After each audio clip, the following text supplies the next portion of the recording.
Behold, the Imperial City.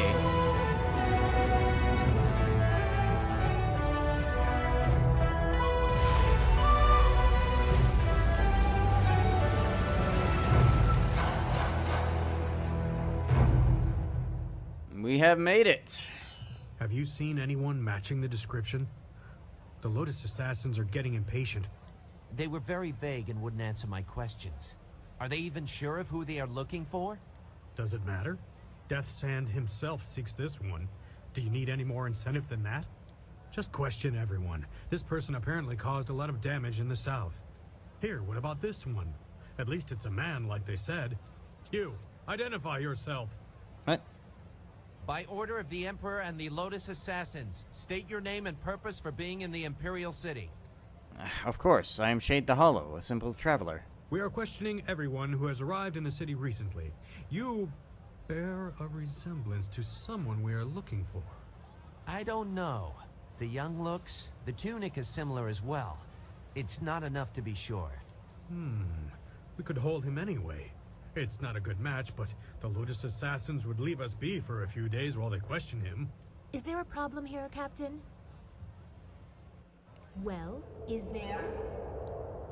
It's the ninja in black. No, Princess Leanne. We were questioning this traveler by order of the Lotus Assassins. There is no need to pursue this questioning any further. You may go. My apologies, Princess, but I was ordered to detain anyone even vaguely matching. Captain, this man is here on a personal matter of mine that does not concern you. Do I make myself clear? Yes, Princess Leanne. Then unless you wish to be transferred to the wall, you will leave and continue your search. Well, we meet again. I've watched your progress. It seems I underestimated you in Tian's Landing. I have no doubt that you will make as much of an impact on the Imperial City. Forgive me, but I am not sure how to address you. I understand. Our last meeting was under interesting circumstances. You may address me as Princess Leanne, the Heavenly Lily. It is, as you can see, customary to bow in my presence. Oh, of course. Forgive me, Princess. Somehow I did not expect you to kowtow so quickly. Or maybe I just hoped you wouldn't. I get so tired of fawning servants. That is why I often travel without official escort and occasionally present myself as someone less bridled by the rules of the court. You understand why I don't go into detail here in the street, don't you? With what I have to tell you, I don't want to lose that option of disguise. Fair enough. What information do you have for me? Not here. I trust my personal assistants to keep their tongues, but this matter is best discussed in private. I will not speak the location aloud. Take this note. We will meet nearby, but I must have a moment to acquire more fitting attire. A rendezvous with the princess? Such a scandal. That is quite enough. We will continue this at a later time. We both have questions that we will need answered. I am certain that my entourage would prefer that this take place in private. Your gruff nature is a bit too much for them. My apologies. Hey, don't blame them for the pampering. My apologies, Princess. I'm sure they are heartfelt. Get up, you lot. I'll be embarrassed for myself, thank you. Save your false modesty for my father's court. Don't Depending be too on how long. many My people message faint concerns could your be master, and interesting.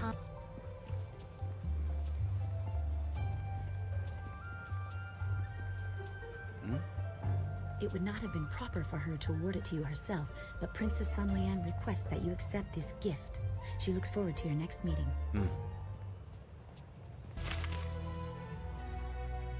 Chapter 3, wherein the Imperial City is revealed, Silk Fox reveals her station, and the Lotus Assassins are infiltrated. The Marvelous Dragonfly bears you away from Tian's Landing towards the Imperial City.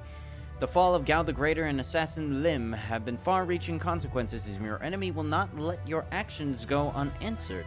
Terrible forces gather ahead, and as you draw close, they will leave their mark, as you surely have left yours.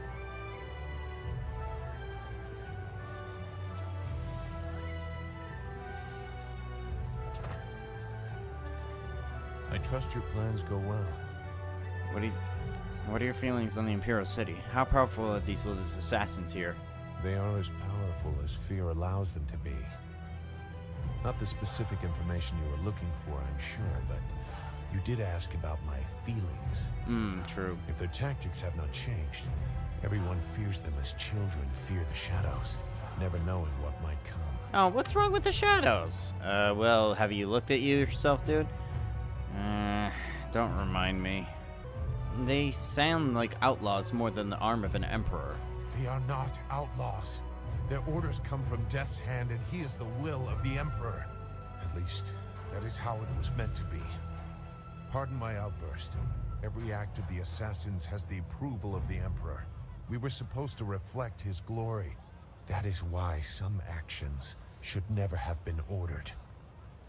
Are you referring to the incident that prompted your exit? The Lotus Assassins were once the Order of the Lotus under Prince Kin, spiritual advisor to the Emperor. During and after the attack on Dirge, changes were made. As flames seared the sky, enemies of the Emperor faced a new threat, Death's Hand. He assumed command of our order, and we began silencing people. Some were killed only to serve as warnings. Others had done nothing except be near his enemies. The strong... Oh, the strong must rule, but simple murder is a waste. I am no stranger to death. That alone is not enough to disturb me. But I see only weakness in targeting innocence, peripheral to the real enemy. Weakness suggests losing the right to rule. Can you see how that shook my faith in the Empire? You seem to see why I had concerns. Perhaps you might understand. I have not said everything, and I have not yet decided if I will. But I see something in you that may set things right. We will see. I can't believe my luck.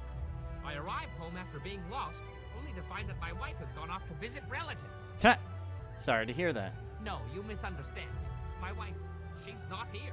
I thought I was as good as dead.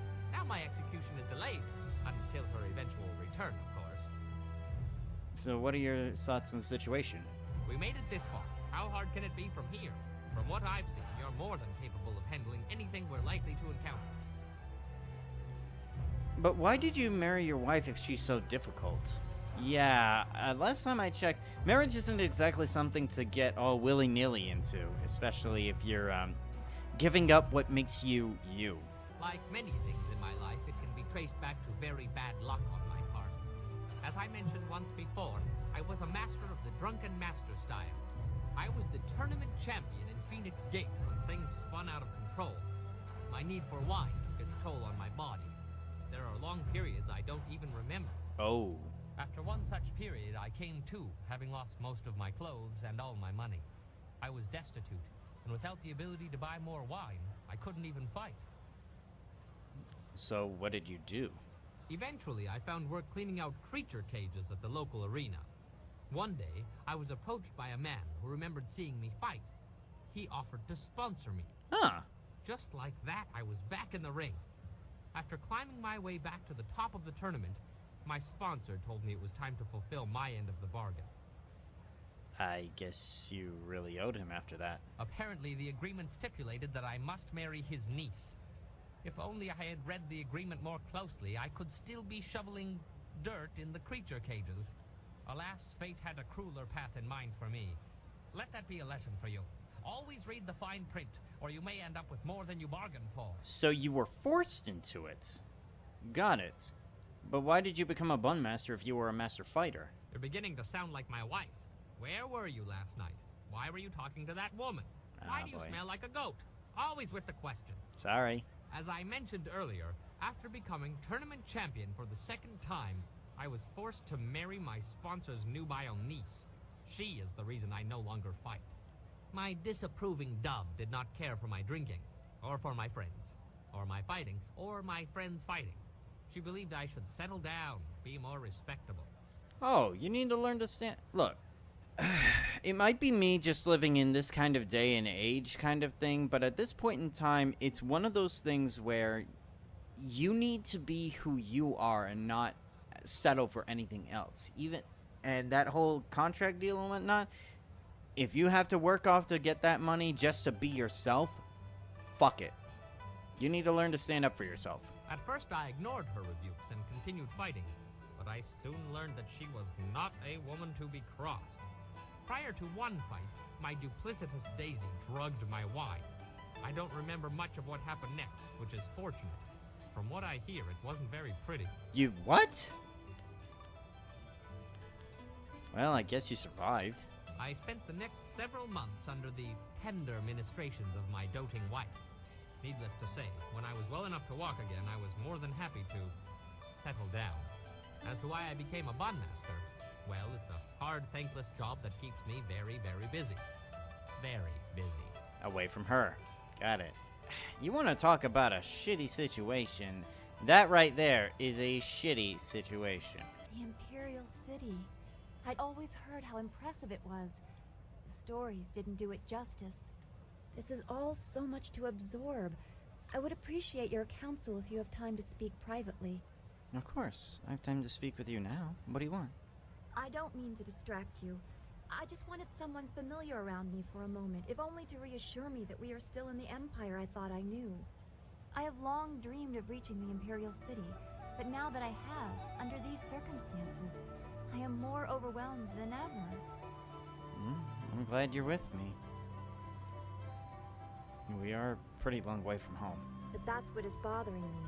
We can't be a long way from home because our home is gone. Yeah. I can no longer say that what I see is strange or foreign, because I have lost what I would have compared it to. I am the one out of place now.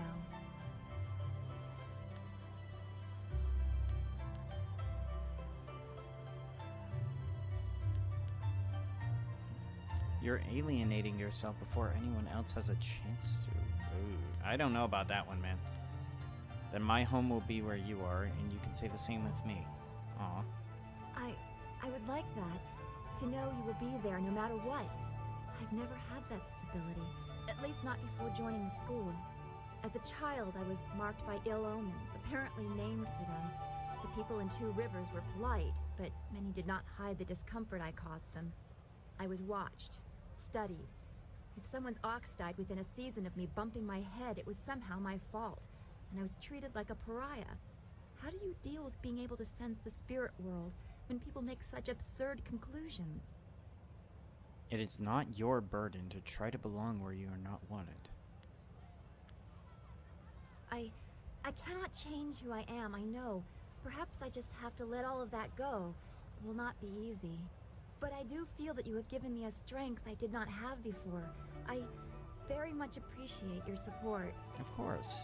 We should continue this discussion later. I have much to think about, and our work here has only just begun. The Imperial City. I never dreamed I would reach it. Be on the lookout for the Scourge of the South. It is your duty as citizens of the Empire to report anyone who matches this description. Keep an eye out for a young man dressed in plain blues and greens. He is heavily armored from head to foot. Oh, shit. Reports suggest he is well over 7 feet tall and fully armed. This man is very dangerous. Do not try to apprehend the Scourge of the South, but instead report what you've seen to the authorities immediately. Well, all these years together, and I never suspected you were the Scourge of the South. I'm sorry. I know it's not funny. At least they didn't get your looks right. Let's see what we can find over here. Also, it's a little dark. Don't you need some light? Yeah, that would be nice. Oh, first things first. I didn't expect you in your strange training to make it to the Imperial City. You are proving to be a very interesting person. Of course, I could tell that just by looking at you. You have a very strong presence. So what do I call you? Silk Fox or Princess Sun Lian? As the Heavenly Lily, I am above suspicion, but I am restrained by fawning servants. Silk Fox can go anywhere, and people are not shy about their reactions. There is a thrill, of course, and it allows me to find information useful to us both. Death's Hand brought your Master Li to the palace a few days ago. I saw the flyer.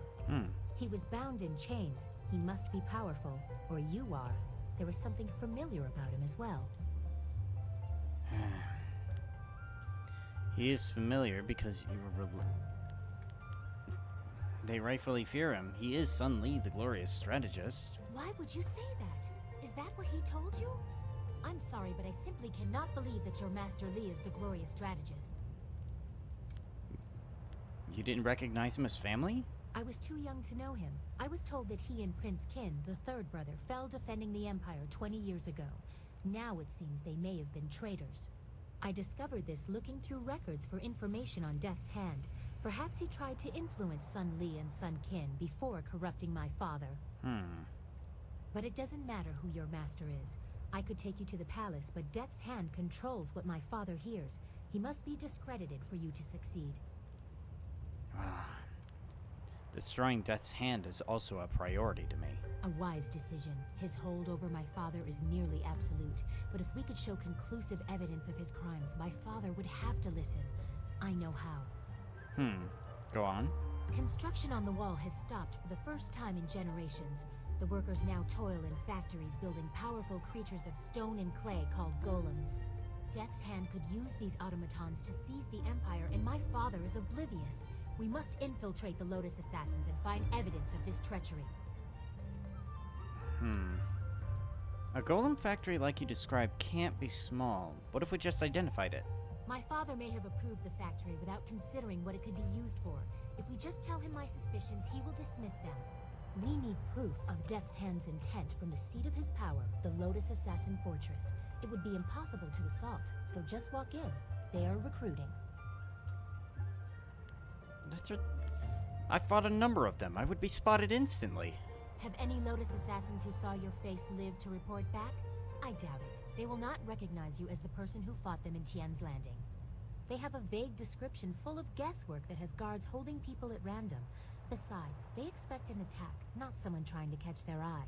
I would wager that you may profit from their tasks too. Can you see the beauty in using their own methods of recruitment to fight them? I think they deserve it. How can this be done? There are guilds within the Lotus Assassins. Executioners look for fearsome warriors. Inquisitors are more subversive, and they look for cunning in their agents.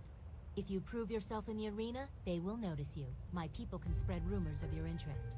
The Executioner will take a real interest when you finish the silver round. Or if you prefer, the Inquisitor recruiter is also seeking new people. He might be open to persuasion.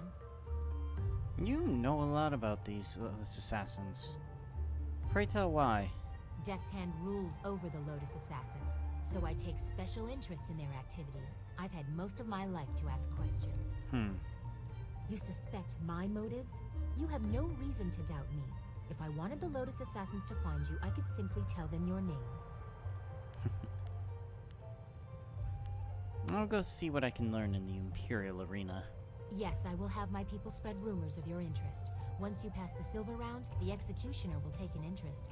I'm sure he will find you as impressive as I do. Or, if you prefer, court the Inquisitor. Ask Scholar Don Gao in the Scholar's Garden about him. I hear Don Gao is closer to the assassins than he should be. I will wait at your flyer. Or I could travel with you. Before you get too lost, perhaps we should, discuss how closely we will be working together? Travel with me for now. Dawnstar can go wait at the flyer. A wise preference. No offense intended to your amusing companions. Well, actually, I wanted to talk about you. Why has your servant given me a gift? Did you like it? I thought you might want a little assistance. Consider it a small token of my favor. I appreciated your gift. I thank you for your courtesy. A woman always likes to hear when her gifts are appreciated. It is difficult for one of my rank to give gifts, even one so simple as what I gave you. A princess is not normally allowed to show favorites. Where did you find it, anyway?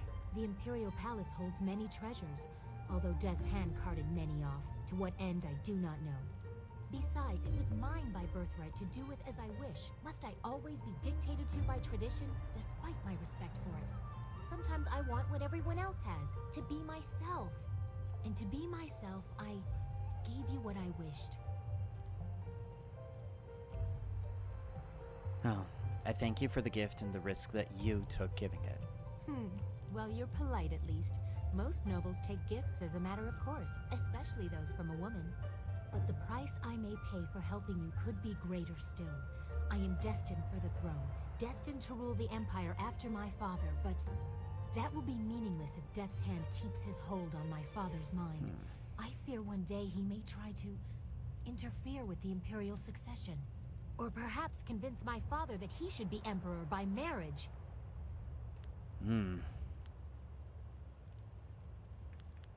We cannot allow such a travesty to happen. Indeed, we cannot. I would bite my own tongue before ever allowing that man to touch me. I'm sorry, I've ruined the mood. We should continue our talk another time. First, we must expose Death's Hand, reveal his treachery and manipulation. Welcome, friend. The lecture won't be starting for a little while, though your enthusiasm is appreciated. And I wouldn't worry about seating. Those interfering philosophers had made sure that very few people will be attending the lecture. Can I ask you some questions? Certainly. We can't learn without asking questions. How can I help you today? Can you tell me where to find the Inquisitor recruiter? What? Huh, that's quite a question.